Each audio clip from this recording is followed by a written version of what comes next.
हम क्वेश्चन अछि x² - x - 2 = 0 द्विघात समीकरणर प्रभेदक केते। तो प्रभेदक हम जाना पूर्व हमें प्रभेदकर सूत्रटा जानना दरकार। प्रभेदक बाहर करा पूर्व प्रभेदकर सूत्र कोन ना प्रभेदक का कहा जाय। प्रभेदक हो जे हमर कोन डिस्क्रिमिनेंट बा d कैपिटल D d हमर कोन ना b² -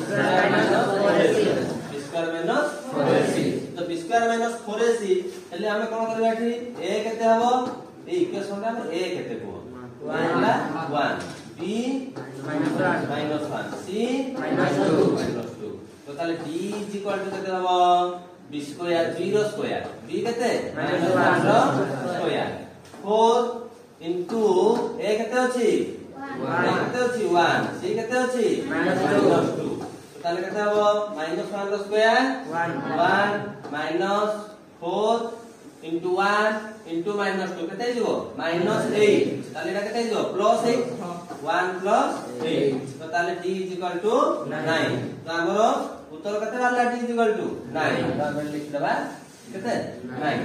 तो सेही गुडा गोटे क्वेश्चन अछि तुम मानक पई x² - 5x + 6 समीकरणर प्रभेदकटी केते एटा कर परिबो।